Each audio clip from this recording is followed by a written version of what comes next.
Hi again, everyone, and welcome to this latest episode of the Walking for Peace podcast. Here I am sitting with my mighty companion and partner in all things, Alberto, over a drink in our living room, looking back and reminiscing on our pilgrimage for peace 25 years ago, looking at our diaries, smiling a little bit, remembering especially this time of year that's coming up. Hola, Alberto. First of all, I forgot to say hello to you. Hello, everybody. I forgot to say hi, but yeah, because as I was, reading, I thought, yeah, we're in Christmas time, and this would be the first time that both you and I would be away from our families and not be spending Christmas with our families. Obviously, you in Spain and me in Canada. So it was a very interesting time. It was a time of mixed emotions. And I think because of that, the events that unfolded over those days would really come to actually define a big part of this pilgrimage and this feeling of that we are never walking alone, this feeling of, we are being sheltered and cared for and guided and loved in every possible way. And those days during Christmas would be a testament to that. And I remember, it's funny, even reading the diaries, I can still remember many of these places. I can remember, obviously, the feelings. The feelings are still very strong. And I may not remember every face, but I certainly remember how we were welcomed and how we were cared for wherever we went at that time.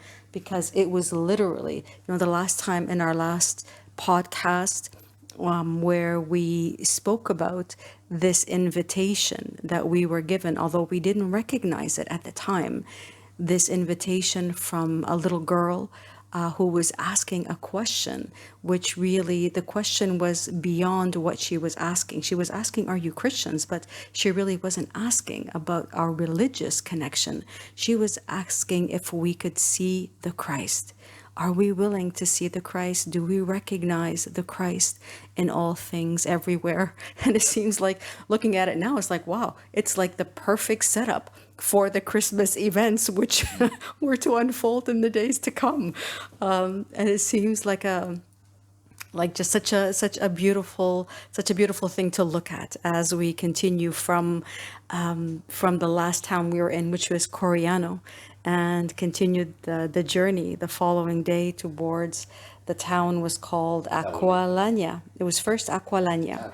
Yeah, where the day's walk again, it was cold. We were in the Apennines. That's something that we should mention. It was mountains. I don't know what I thought about Italy. I always imagined Italy to be beaches and sunshine, always good food, of course. But the Apennine Mountains, they were intense and cold, and the days were long and hard and snowy. And so when we continued the next day, the destination was a town called Aquilania.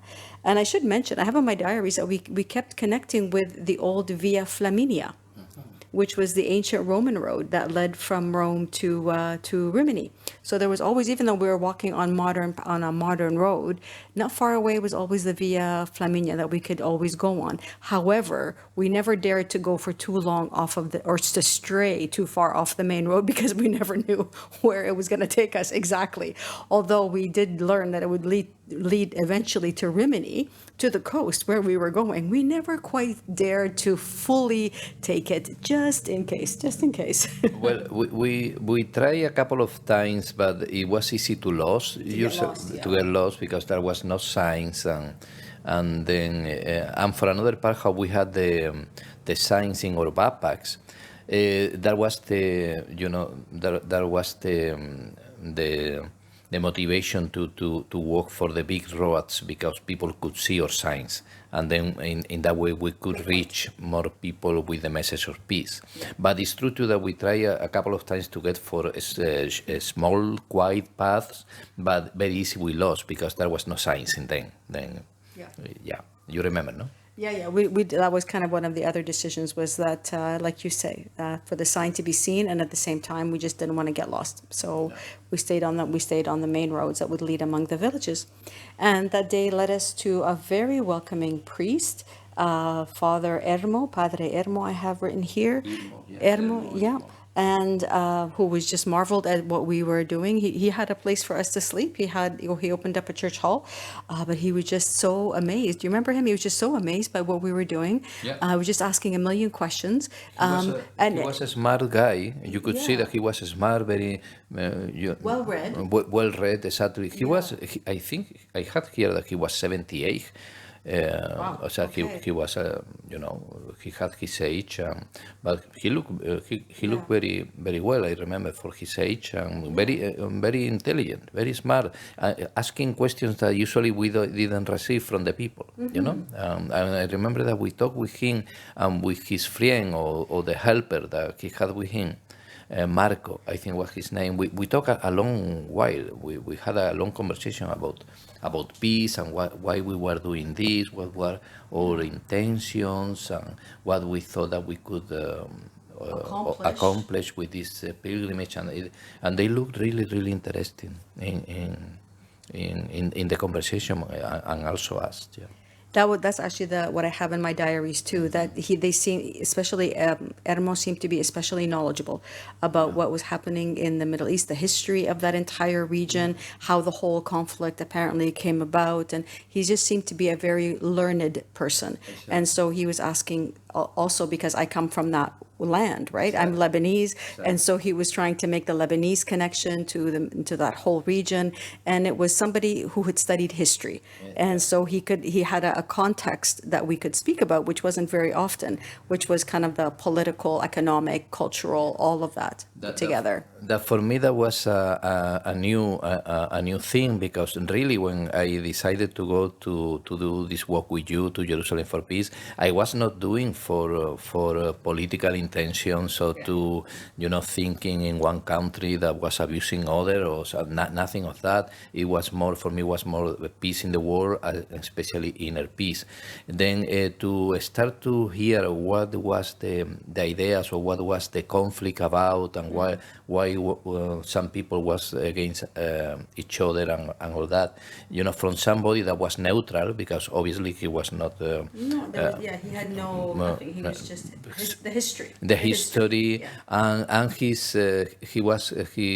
considered at the time he was, I think this is very difficult for the reasons for what this war is, or this conflict. This is very difficult to be solved.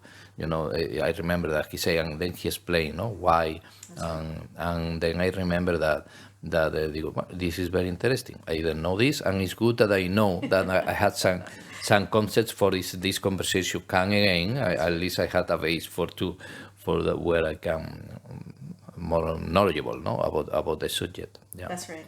Yeah, and like I said, it was one of the few conversations along the way that we'd had so far that involved somebody who understood, that region and what was going on. So it was an interesting conversation. He was very engaged with us, and so was that man who was, I guess, a helper in the community who was there with him as well. And the surprise that came was that the gentleman's name was Marco, and Marco invited us to dinner at his home. Yes. Yeah, he said to us, his wife needed to come home, and so while he left us for a little while. So we got ready. Did we have something with us? I don't remember if we had something with us. I don't remember that day. But anyways, he came back to the church where we were and picked us up, and he drove us to his home, where it was. I described it in my diary as soon as he opened the front door, just the feeling of home was overwhelming. The entire house, it was warm, it was cozy, it was all decorated for Christmas. There was a Christmas tree in the living room. A dog welcomed us at the front door. There were paintings all over the wall, and it turned out to be that Marco, was himself like an amateur painter, and he liked to paint. And he had his paintings all over the house, and the smell. That was his daughter. No, that was in. No, I am confusing. Because we later we went to the house of Seraphine and Loretta, and the daughter was a painter too. Then I was advancing events. Spoiler. Yeah.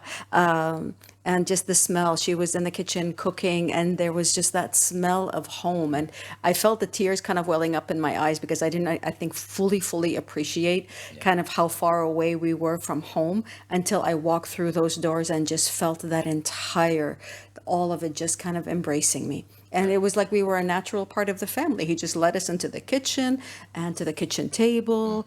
And we sat like we were just members of their family, like we had known each other all our lives. Yeah. Yeah, and I remember especially his wife. It was a lady that she was very with us, caring with us, and she reminded me to an aunt that I have. Oh, yeah.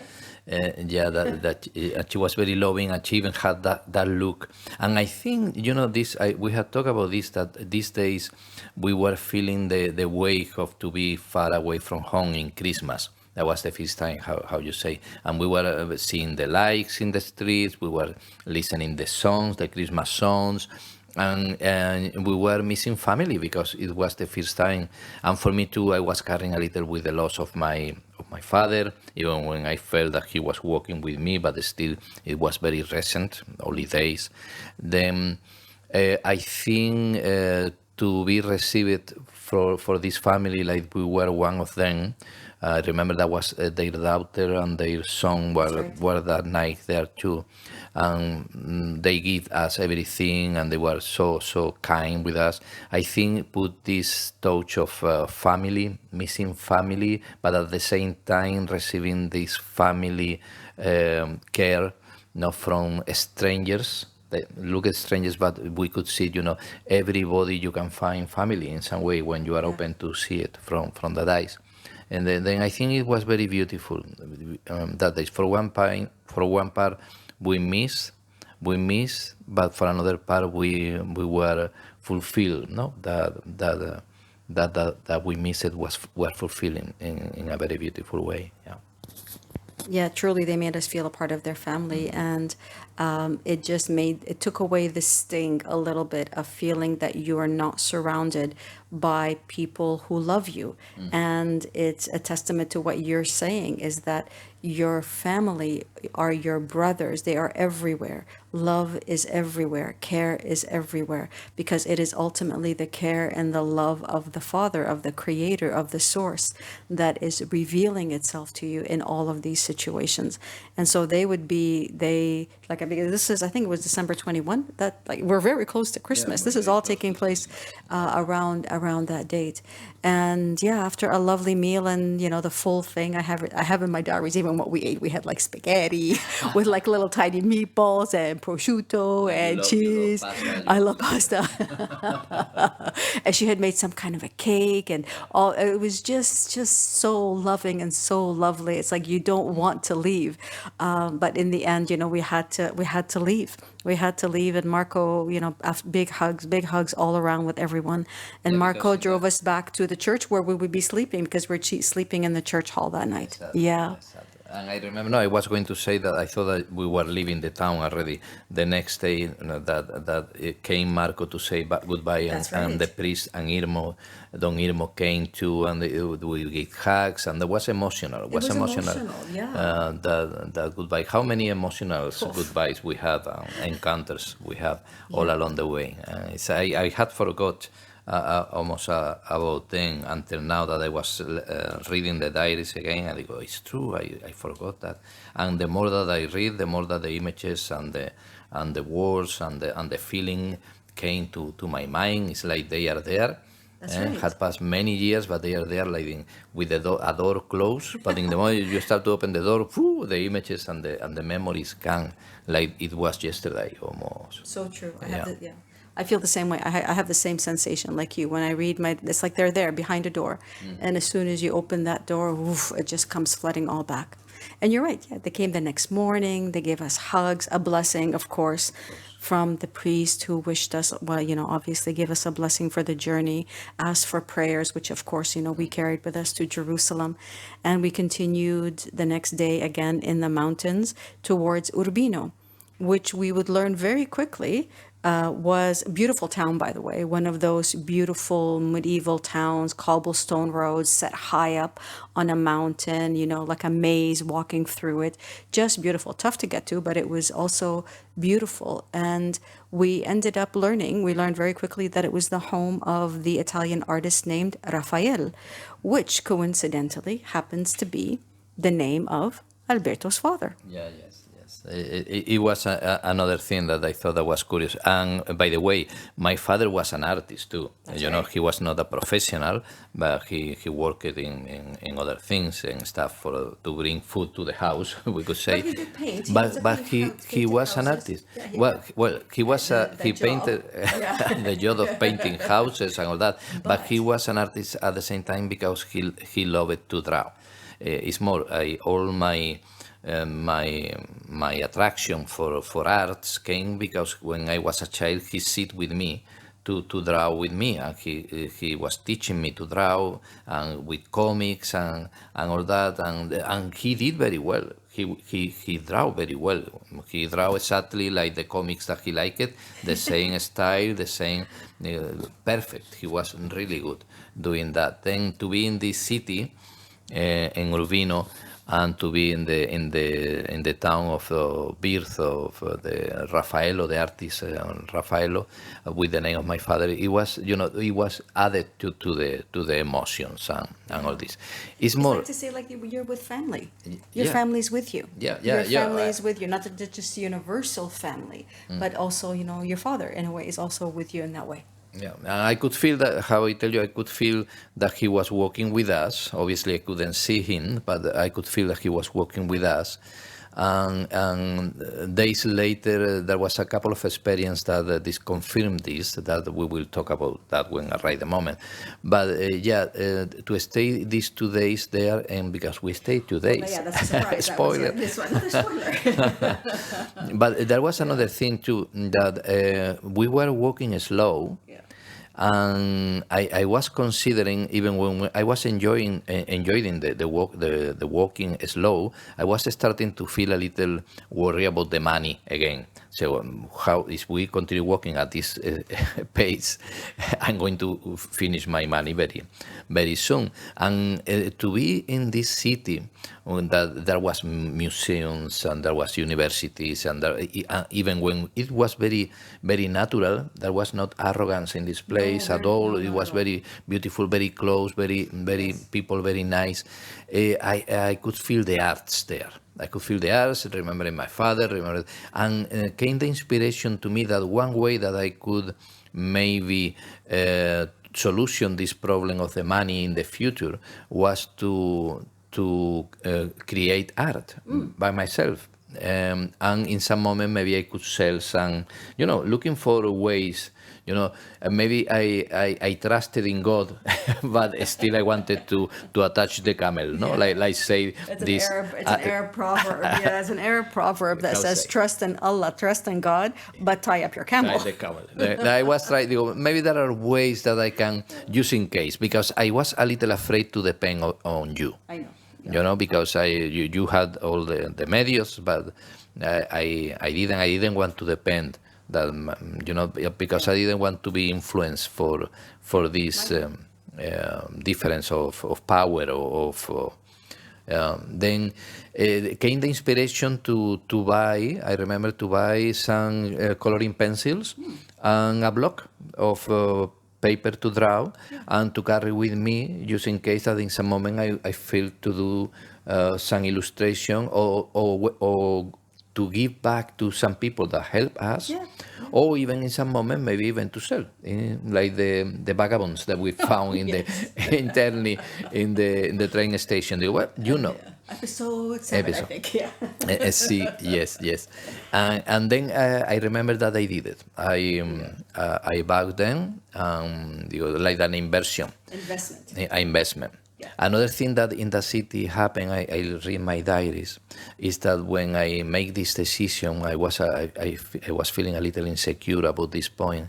Immediately I started to see signs all around, of my angels or my guide. There are different signs that you recognize, like today we do too. No? When we see happy faces, or we see a lion, or we see an angel, we feel that is, or an eagle.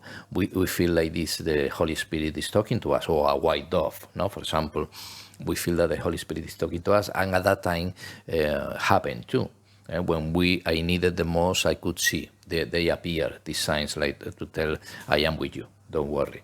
And then I remember that I did a couple of walks by myself, and I started to feel the presence, the divine presence, the love. And, it's another thing that we could see the love that there was in the city, that the people who was very caring with us, knowing what we were doing, and the Christmas songs. I remember that even in one of these walks I hear sang a group that was singing Christmas songs, and one of them was the same old father that I was singing in the roads with you, because I like to sing for put a little more joy in our path, and I was singing Christmas songs along the.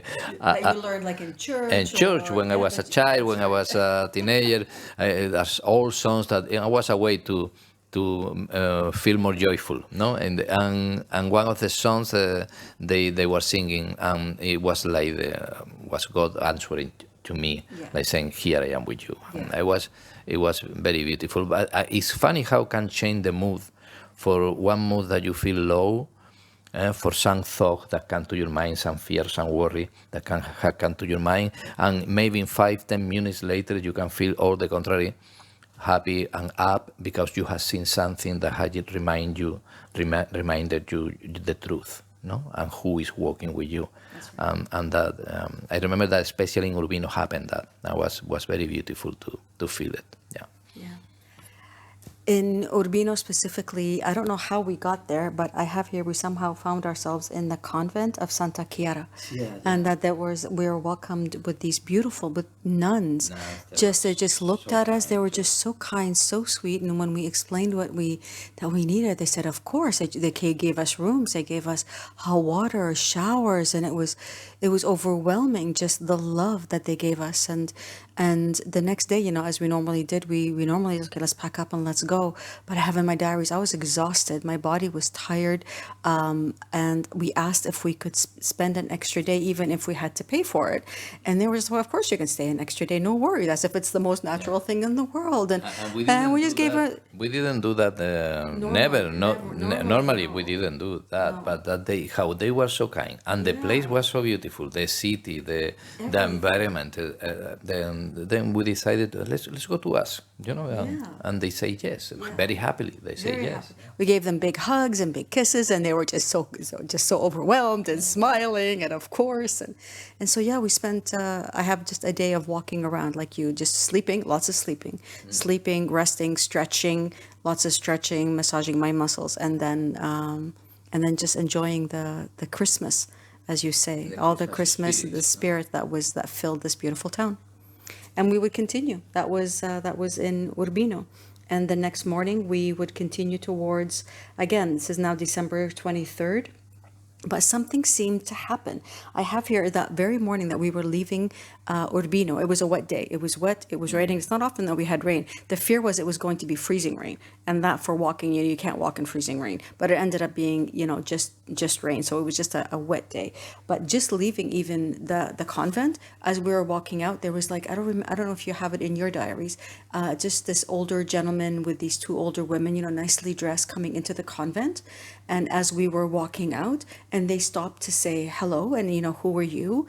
And just very kind and very loving, going, what you're doing is so good, and congratulations, and just so supportive and so loving. It just felt like we stepped into like a different world, like a different universe, where everything was just loving support and loving kindness.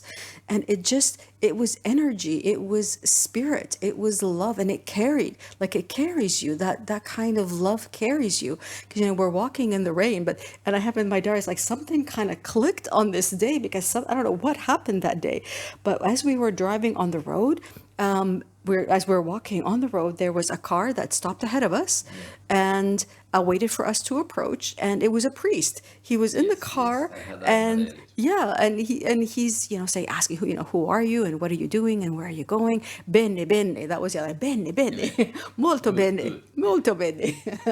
And he asked if we needed anything, and it just so happened at that moment we needed directions, and so he was perfect for that moment. And then he continued on, and as we kept on walking, another car pulled up and waited for us to approach. And there was like an older gentleman, nicely dressed.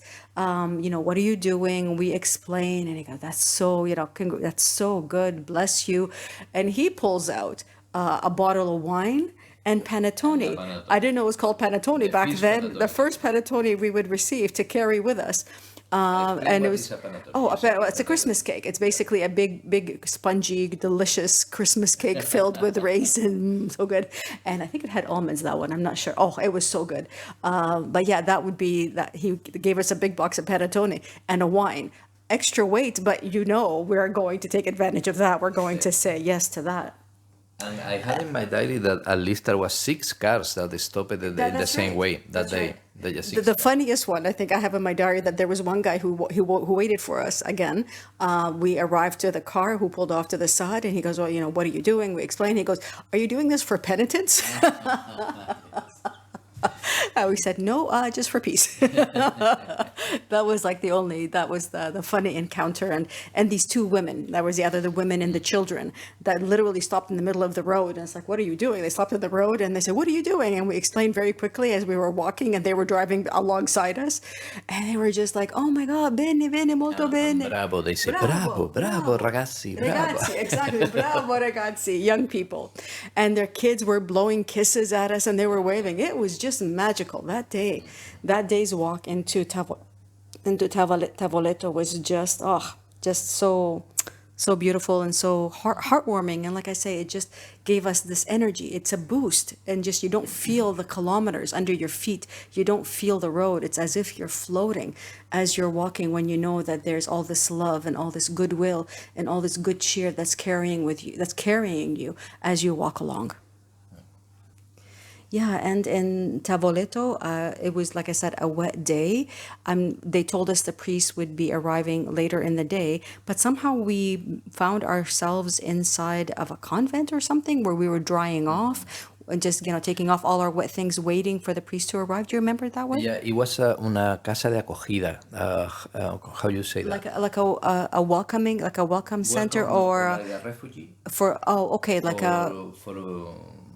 it's a place to host or to house or to keep or to welcome, more like a welcome, to help people who are, but it wasn't for refugees. No, this one was specifically, we would find out, it was run by nuns, and it was to help women who had mental disabilities. And so this particular center, they lived in the convent or in that center with them. And when the nuns, learned about what we were doing, they invited us to dinner, which I thought, what a gift, what a gift.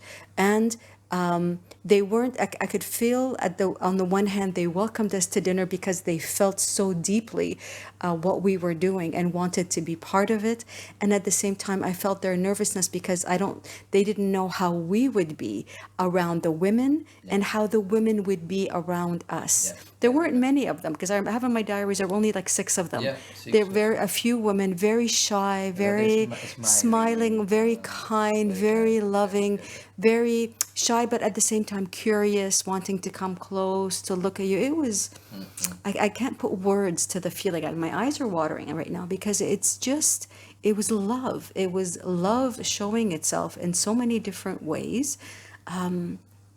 And just so welcoming, just the feeling of letting you know that you are cared for, you are loved, you are all children. You are all children of a creator, of a source, of a father who loves all.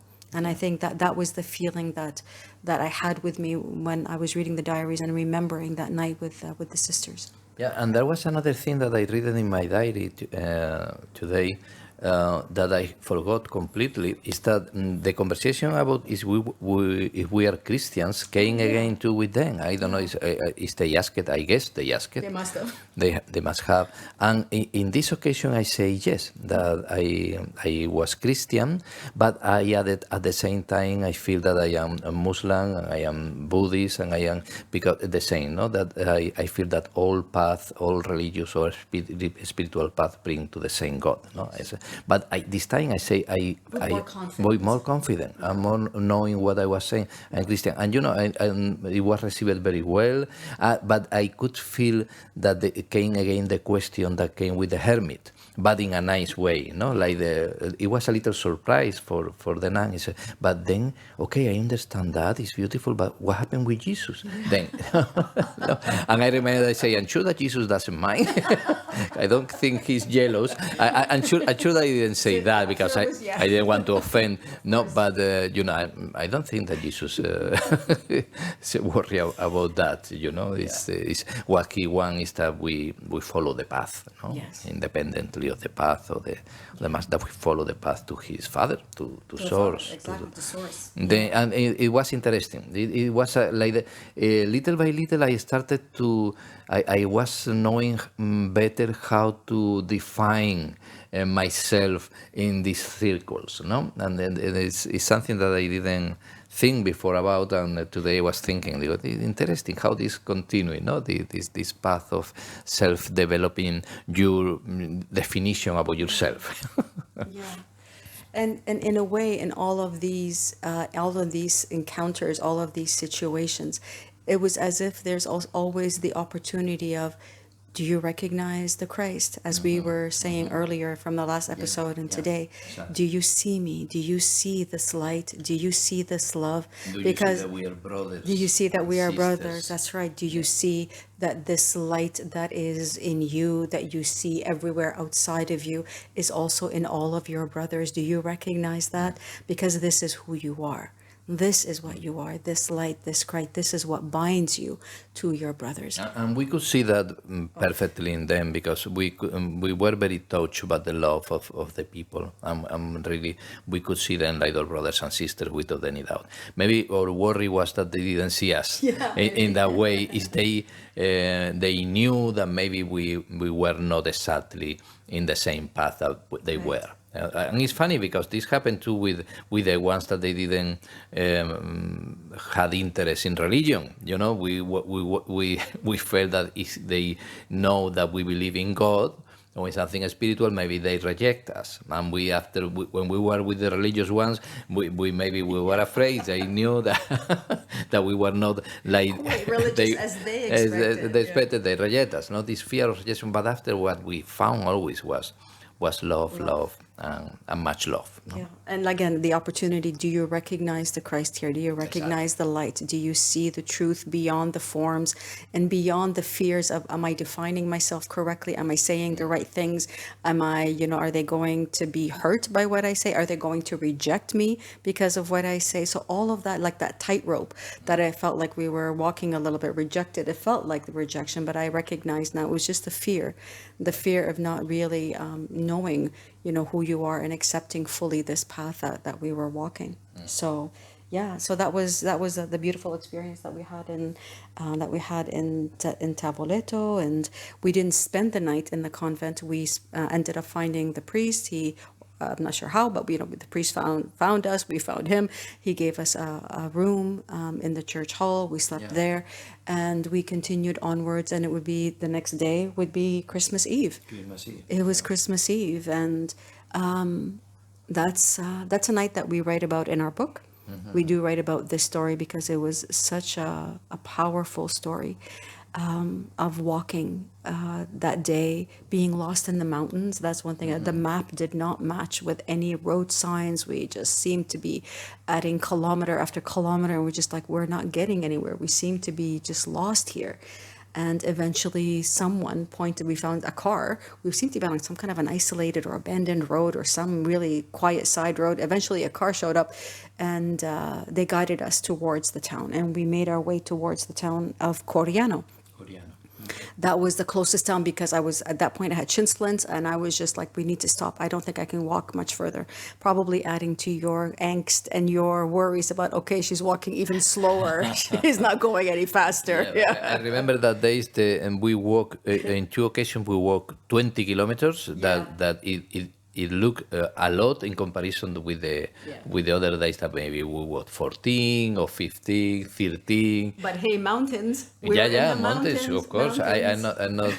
But for me was I was happy to walk slow. For me was that is I was going to have enough money to do this, But again, I was in what I was trusting in the money, and I was not trusting in the one that had told me that I would have anything that I needed when the moment arrived. Yeah. Very true. Very true. Well, we've made our way to the, as we normally did. Where is the house of the priest? They lead us to the house of the priest. We knock on the door. It's like an office.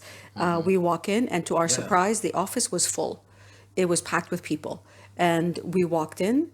And it was still early, like, not early afternoon, like 3, 4 o'clock in the afternoon, not quite dark yet.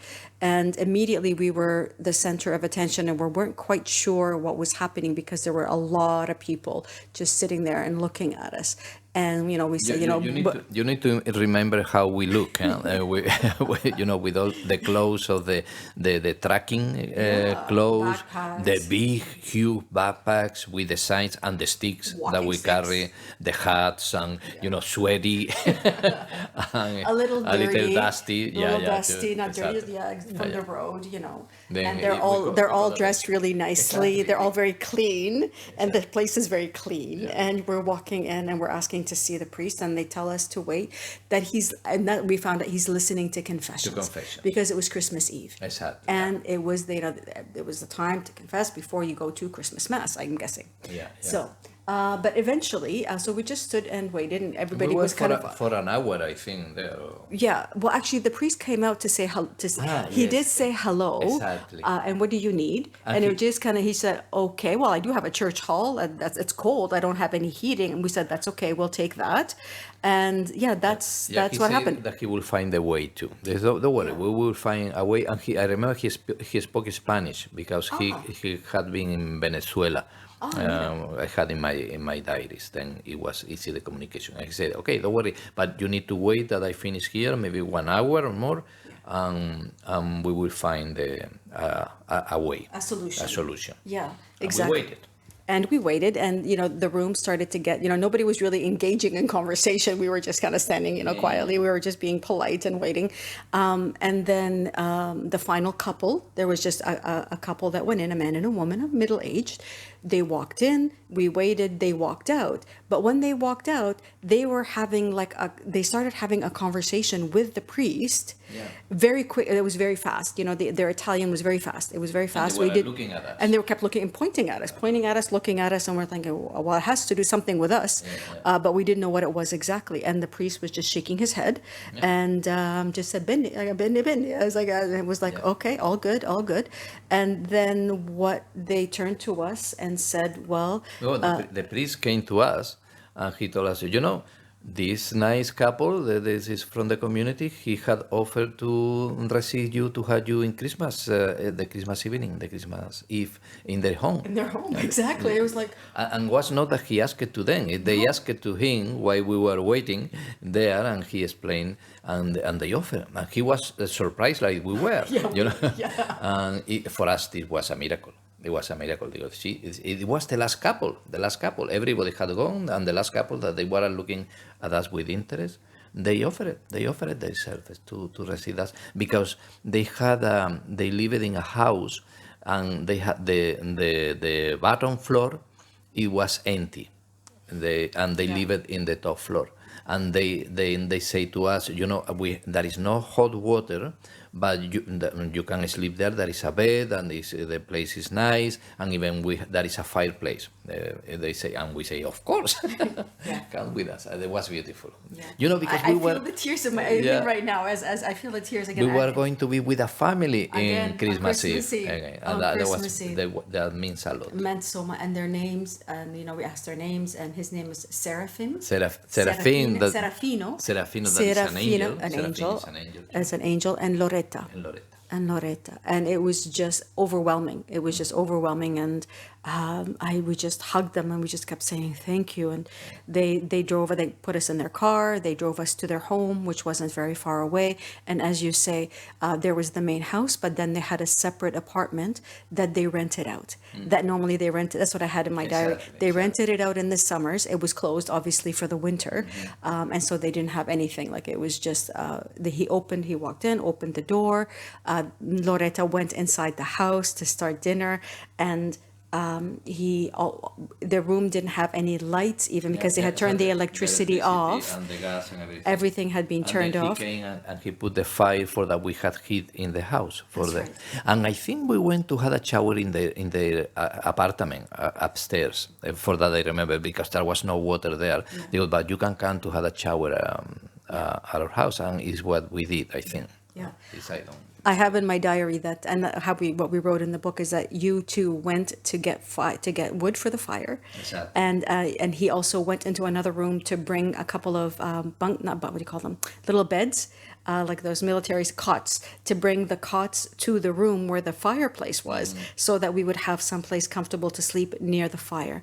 And he brought was it a little light or candles or something so that we would, gas, maybe. or something so that we would have.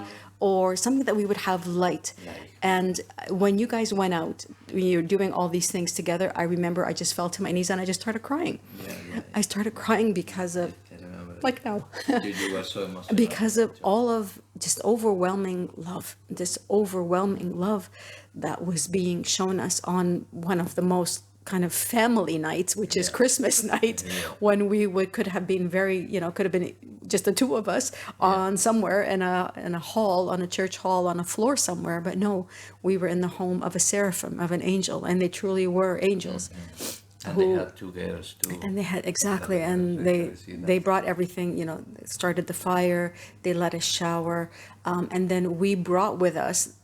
We had somehow we still I had think a we had a panettone. wine and a panettone. We or brought something. whatever we had with us, whatever had been gifted us during the way.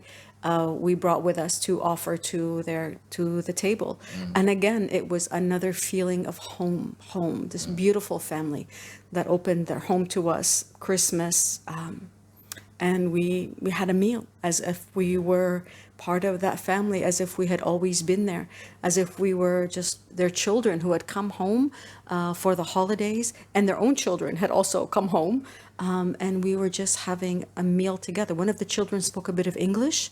I have in my diaries. It's possible that was the one that I told you that was, I think the older one, she painted. She was an artist. And she painted abstract, and she was in a school, I think, studying painting. And then again, that was this point of the arts there, like telling me, in some way I felt that it was another thing that I felt that day, is that the Spirit was telling me, is what you are doing is good.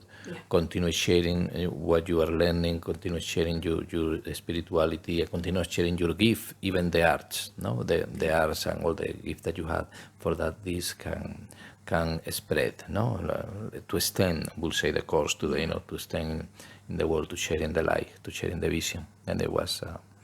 It was beautiful, and to see this girl with her paintings, that she was very good. It was like another confirmation, no? First in Urbino, in the town of Rafael, and now with this girl. And you say that there was somebody else that was a painter, no? Before you say when we were with. It was you who was saying that it was. You were okay, talking about this girl. Yeah. Yes. Yeah. It was it was beautiful, and just so loving. And the greatest gift, this was the greatest gift that we could have possibly received. And it was, it just felt like I said, the Creator, Source, God, Father, all of it, love itself, was revealing itself to us and saying to us, you are not alone. I am walking with you. The greatest love is walking with you and looking after you and making sure that you don't ever feel alone. And that was, to this day, obviously, we still get emotional talking about it, even though it's been 25 years, but it's still fresh. The moment is fresh. The feeling of being welcomed and held as if you were part of a family is still fresh. It's still there because it's universal. It's that universal feeling of being welcomed and being at home no matter where you are in the world, and recognizing the Christ, recognizing your brother, recognizing the light that is in all of creation.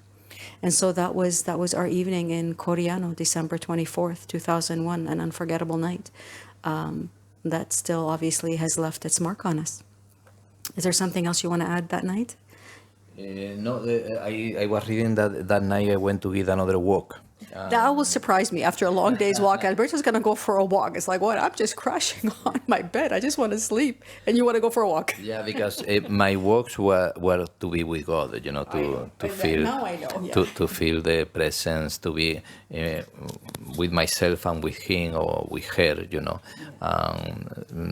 with less distractions, because when we were walking, we were together, and we were talking, in some way, it lacks a little the connection with the spirit, the personal, direct connection with the spirit. And I always like it, as you know, to go when we finish the day, to go to give a little walk. Even it was around the apple, around the block.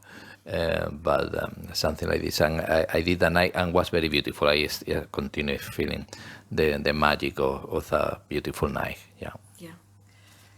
And of course, the next morning they had breakfast waiting for us and coffee, and it was just beautiful. And again, we took a picture with them. We do have a picture of them, which I will put. I'll put in the comments section. I'll include with this episode, and they sent us off. They sent us off with all of their love and all of their blessings, and we were floating that day. Again, we were floating and walking. It was a short distance. We were walking. I don't know the name of the town. Salvatore. No? We were walking towards San Salvatore. Where we wanted to go. Because I like the name. The Savior. San Salvador. San Salvador. The Holy Savior. The Holy Savior. Exactly. Yeah. And I like the name especially for a Christmas day, no? Yeah. And we were going there, but after the plans changed a little, like you. Yeah. Well, the priest there was no priest in the town. That was really what caused the change in plans. We were walking, and then we're asking, and they said, well, there's no priest that lives here. But if you go a few more kilometers down the road to San Lorenzo, you will find a priest there. And it had more significance for you than for me, because I didn't know any of this. So you'll tell the story. Yeah, no. I wanted to say that the story, it was more significant, like that you say, because we went to San Salvatore. There was not a priest because the town was very small. That's right. And what they have is a priest that go to different churches. A roving priest. Like a traveling priest. A traveling priest. Then they had not their own priest because it was a small town, and the priest came the Sunday only, and he went. There was a guy that came, opened the church, the priest came, the priest finished, the priest go, and the guy closed the church. And that was happening in this occasion. And when we knew that, I remember that if we were thinking into continuing walking, and there was two possibilities, two towns that we could go that were not very far. But I remember while we were considering that, there was a path that was calling my attention. This path were Bulbring. It was like a small road that was going in another direction. I have a vague memory now that you're mentioning it. I had that in my diaries. Exactly. And Moni then decided to do something that we were doing before. Right. So it was not the first time that we did that. And still we do today. When we had options and we don't know what to choose, we ask to the Holy Spirit at that time, or to God at that time, the angels or your guide, and we flip a coin. Today we use a die too, Yes. because that die gives you more options. But that is for small things or decisions that when you are not sure, no, or big decisions even. Well, when you are not sure, then the point is you are not asking Coin. to the coin or to the die. You are asking to God, obviously, and you stop, you meditate, you are asking with the reverence and the love and the deepness that this act need, and then you flip the coin. And we decided to do that because there was two options. There is two options, two cities, and we didn't know. There was nobody to ask, and then let's go to ask. And then she pulled the coin, and she flipped the coin, and the coin fell to the ground, but fell standing, That's right, standing, because in a hole or something that is standing. A crack in the sidewalk or something. And you say, okay, let's go to try again. And she flip again and again. It was not flat. It was, and then I thought, wait. I think this Holy Spirit, God, is trying to tell us something here. Yeah. Maybe are not the questions, because if it's not coming, it's because maybe we are not doing the right questions, and still we know that today. We pay attention to the things. That's right. Then maybe the question is another. Maybe it's not about these two towns. Maybe there is another option. And then I decided we can come back to the church and to see if there is somebody there, and they can point us to say where we can go or something. And then we flipped the coin, and the answer was yes to this. And then we went to the church, and we talked with the guy Back to the church. town, That was not far away. We had lived the church. We had lived like maybe 100 meters behind, and we were seeing where we were going. And we went there, and it still was the guy that was closing the church. He closed the church already.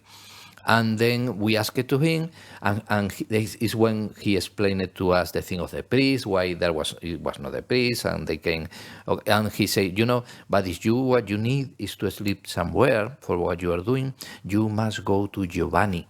Don Giovanni, that he's going to help us. Oh, Don Giovanni, where is that? That is a small town, only 2 kilometers, he said. And I think he was right this time. It was not 2 that were after 20, it was 2 kilometers. It's a small town called San Lorenzo. And when he says San Lorenzo, they go, that sounds well. And after we asked it to the coin, and again, it was, well, I don't know if we asked it because it was already didn't come before then we get that direction, because makes sense to me, because San Lorenzo is here in Spain and in many places, Lorenzo is like a synonym of the sun. That's right. Of the sun. And for me, the sun is a symbol of God. Then San Lorenzo and of the Christ, that we will talk maybe later. And then we decide, okay, then this is the place. And he say, I'm sure that Don Giovanni, that is a great guy, is going to receive us. There is no more here to us. And then we went in that direction there. Yeah. And it was a lovely walk. I don't know if you remember, it was like a big open field, gentle road, wide open fields that you just walked. There was no hills, it was just flat. And it led us through, I don't know what the fields were, but obviously this must be some kind of a farming village or farming area. It led us to San Salvatore. No, not San Salvatore, San Lorenzo. But the priest was not there. He wasn't there. Don Giovanni, we asked, we looked around, we saw, and I have in my diaries, we saw an Arab-looking man. Yeah, We saw an Arab-looking man, and we asked him if he knew where to find Don Giovanni, and he showed us the house where he normally is, but he says, he's not there. He'll probably show up later. And I said, I'm not sure why this Arab man would be here, but okay, we'll just, we'll wait for Don Giovanni. We hung around the church, basically, I think that day. No, did you find? We asked if there was a bar to have a tea or a coffee, and he pointed us to a bar that it was farther away than the church, than the place of Don Giovanni, and it was difficult for us to find it. But we found it finally. It was lost but it's funny because it was a bar lost in between the fields and was full of people. I don't know if you remember, but it was full of people, and they were all curious about us. Yeah. They were looking about us because when we sit to have the tea or the coffee, we were talking between us. How I didn't speak well English. You didn't speak Spanish or well Spanish. And we were learning Italian more and more. We were talking between the three languages and with signs, symbols, with the hands and all that. And then later, some of them, I don't know, it's the owner, or say to us that they were wondering if we were Italian, Spanish, or English. They didn't know. They were asking, wondering from where we come from. We come from. And there we spent a long time. We were writing in our diaries, and sure, while we were having the tea until the night came. And at 7 o'clock, we decided to come back because it was late already. Yeah. Was this a place that we called our families? Yes, I think so. I think we called to our families. We had found a phone card, one of those, pay cards for whatever it was, prepaid cards, and we used it to call our families to say, wish them a Merry Christmas. And I talked to my mother, and I talked to my sister. Yeah. I don't know if my brother was or not. I think my mother and my sister, I talked with them, and it was nice to talk with them. Yeah. Yeah. That night. And then we made our way back to the house, and now it was dark. It was dark. Now it was dark, but, with the confidence that Don Giovanni is going to let us in. And maybe I should mention that, too, for me, one of the big signs for me that had led me on this journey had to do with the word John. The word John, Giovanni, Juan, were all part of the personal set of, everyone has their own way, or spirit, or God gives you those symbols or those signs that will let you know that he is guiding you, he is leading you. Pay attention when you see these signs. And for me, it was John and the eagle. Those were the two big signs that whenever I saw them anywhere, I paused. I usually paused, I stopped, I looked around, I went inwards the best that I could to ask if there was something here for me to pay attention to. And so Giovanni... Why John? Because I don't remember why John was a sign for you. Can you? I'm trying to remember now why eagle for sure, and eagle came with John, and I don't know why eagle came with John. Maybe for Johanna, that was your... Everybody I seemed to meet before my was a John. Yeah. There was a John, there was Johanna, there was a Jeanette. And it's funny because for me, Juan, John, it was to a name that had this like the helper, like somebody that you can trust, like the helper in the physical world, somebody that is a messenger maybe, or somebody that can help you. That was the feeling that I had too when I hear this name, and I don't remember exactly why it was, but it was all our journey, all our walk. When this name came, we take it like here is the spirit of God telling us, paying attention. At the very least, pay attention, or be aware. This is part of what I'm giving you as a sign. And now you got me thinking. I'm not sure where the John comes from, but it was definitely part of the set that I would carry. So having a name like Don Giovanni, John, Italian for John, was like, okay, we're going to be received. No problem. And we knocked on the door confidently. He opens the door. Yeah, he's very kind of an amused look on his face. Do you remember that? Smiling. He reminded me to Don Bernardino, the first hermit. Like, well, come inside. What are you doing here? Very friendly. Very friendly. He was a big guy. Jovial. Could be like a Santa, almost like a Santa, but bald. But he was not much. I think maybe a little older than us, but I don't think that too much.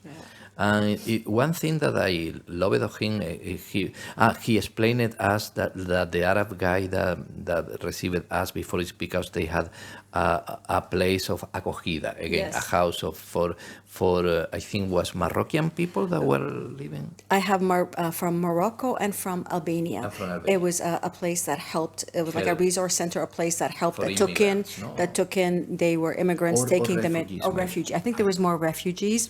They took them in and helped them, to settle into the area. Helped them with all of the kind of the documentation and all the government paperwork that needed to be done, and then helped them to find jobs and to settle into the community. So I don't know what you call that kind of a center, but that was the service that he was offering to immigrants or to refugees who were there from Albania and from Morocco. And basically he said to us, okay, I remember him. He led us through the house to a room that had many bunk beds. Yes. He goes, choose your beds, and then he led us down to a kitchen and said, huge kitchen, and he said it's fully stocked. He opened up the cabinet and said, use whatever you want, and it was take whatever, and there was a lot of food, like everything from canned foods, breads, cheeses, it's everything. And it was, oh my God. Pasta again Oh, we did. Pasta with beans and tuna and everything that I could throw into it. We just threw it into that pot. It was, with the bread, and it was amazing. And he said to us, when you're finished, come and sit with me, and we'll talk. And that's what we did. We showered, obviously. We showered first. We had our meal, prepared everything, cleaned up, and then went and to sit with him. Yeah, because and he had a small studio or a library. He was in a library. That's right. That where was like he an had office library. He had a lot of books, and he had comics because he liked comics. That is another thing. Well, he liked comics like me. But he had maybe many movies too. He had VHS or VCR in Canada. For VCRs. VCR movies because he loved movies. Like you. Exactly, like me. And another thing that I love it, that really surprised me, is that he had many books of other religions. That's right. He had a Quran in his book, and he showed to us. I don't know if it's because I told him that we were open-minded, yes. and he showed us the Quran, and there was paintings of India. Of the Hindu saints, gurus, not gurus, but saints like Krishna and Shiva, Parvati, and all the Hindu goddesses. Some of them there. Like obviously, he was a Sikh, or he was open-minded. He was obviously Christian. He was a priest, but at the same time, he liked to look for God in other other teachings, in other religions, because like me, he thought too that all they were path to the same God, and I love it to find that in this guy. It's funny, it's amazing how Christmas, in the Christmas day, Christmas Day, we meet this guy in the town of the Sun, San Lorenzo, and the Holy Sun. And I remember too that was that night, the first time that we talked, especially for the night, you and me talk more deeply about what was the Christ, and really the meaning of the Christ. And we had that in our book too. And because you didn't have that influence before, but before this journey, in my spiritual awakening, if we can call it that, I drink from the Christian metaphysics, and I read the books of Connie Mendes, and I read the book of M. Fox, how you call the mountain, the Sermon of the Mountain of M. Fox, and many other Christians too. I read it a lot, because I was looking, and I love it. These interpretations about the who was the Indian mystic that you liked? Yogananda. And Anthony de Mello. Anthony de Mello. It was a priest that he bring closer Catholic religion to Orientalism. Of all religions in Oriental, because he talked to you about Sufi teachers and about Indian teachers too. But another that I loved was Yogananda. Yogananda, it was a great adding to this. Anyways, that to find that he had the same, not only the same interest, but the same approach that I had. Exactly, about the spiritual path, it was very meaningful that day. And when talking about the Christ, then I could talk to you more deeply about that the Christ was not only Jesus. Jesus found the Christ when he recognized the divinity in himself, like all we can do. No, and for that, and that is what the Course in Miracles teach us to. No, it's Jesus too, the one that is talking through the book of Course in Miracles, but he is telling to us too that he is our brother. He's not the only son of God. We are all sons of God, and you can find that in the Gospels. Yes. It's saying many times that we are all brothers, sisters, sons of God. And the only thing is that he know more, because he recognized the Holy Spirit in himself, he recognized the Christ in himself. And the Christ is the divinity inside of us. Like in Buddhism, the Buddha is the divinity inside of us. That's right. And the Krishna in the Hindu is the divinity inside of us, for that they... And New Age would call it like the light within. The light within, That's right. in psychology, the higher self, higher mind. higher mind, Supraconscious. superconscious. There are so many ways to call it, but it's that is the greater part in us that is not physical, it's spiritual, and it's one still with God or the Creator or whatever you want to call it, Yes. And that night especially was nice to talk about that, was meaningful to talk about that, because precisely the Christmas day is the day where you celebrate the Christ, or the birth of the Christ. For these traditions and from these interpretations, we know that the Christ is not having birth in you, it's more that we are remembering who we are. That is like a birth, it's to be born again, no? It's like you let go the old identity, like the Course would say, you let go the identity of the ego, that is only the identity that had believed that you are a human self, separate from your creator, from your brothers, and from your brothers and everything, and then you are born to what you really were born. You were always. That is the real self, the Son of God, we'll say in the Christian sense, or the Holy Son, which is Son in San Lorenzo, which is that you're remembering the light, the sun, the brilliance that you truly are. Yeah, exactly. And the beautiful view of all this is that there is no exclusion in this. All we are the same. That's right. The same Christ. All we have the Christ in us. All we have the God in us. All we are children of God, independently of what we believe or what the path that we find ourselves intrinsically, essentially, we continue being the same beautiful, marvelous, soul-loving, beloved self. Yes. That is the song. Yeah. Yeah, for me it was a learning point for me to see that connection with Christianity, because I hadn't, all the teachings and all the books that I had read until that point had not pointed to that relationship. So, we talked about the light, we talked about the sun, we talked about all of that, but the Christ specifically, and how Jesus fits into that as him being another teacher, another brother, someone who unfolded the Christ, who recognized fully the Christ in him and allowed that to shine completely through every thought, through every word, through every action, every movement. That was something that was new to me. So it was a learning thing for me, because I didn't know in that context. And then when you told me, because San Lorenzo means the sun, the Holy Sun, it's like, oh wow, there's a lot of connections here. And now the fact that this priest it was totally open-minded in this in these two, it was not a coincidence that we found him just that night too. On that day, because we didn't meet many people like him. I would say that maybe he was the only one in a priest, Yes.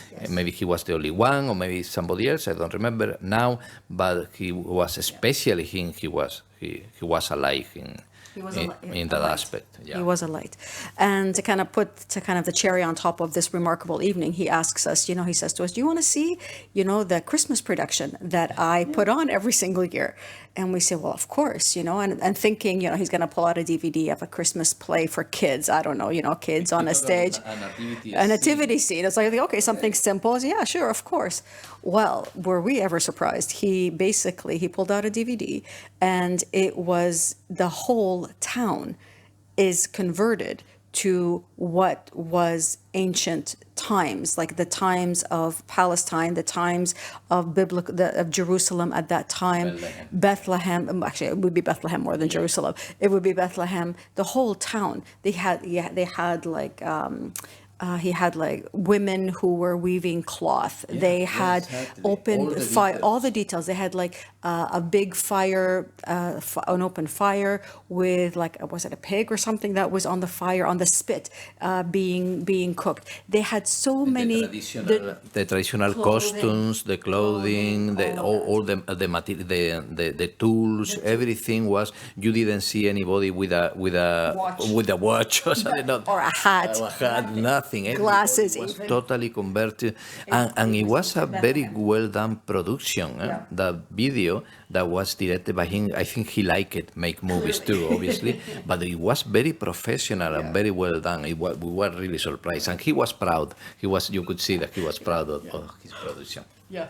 And then he says, the highlight of the show, he goes, wait, it's coming, it's coming. Because the highlight of the show was, Joseph and Mary on the donkey walking through town and asking for shelter every single night and being rejected and then having to go from one place to the next. And that's when we made the joke of, hey, that's like us Like us, every single night without the mule, no, without the mule and without the donkey, carrying us, but Yeah, us asking for shelter every night. Yeah, because I don't know if we have mentioned that, but it's true that we were walking, with the sticks and and it looked a little when we saw us for the roads, it looked a little that we were Joseph and Mary before we get birth.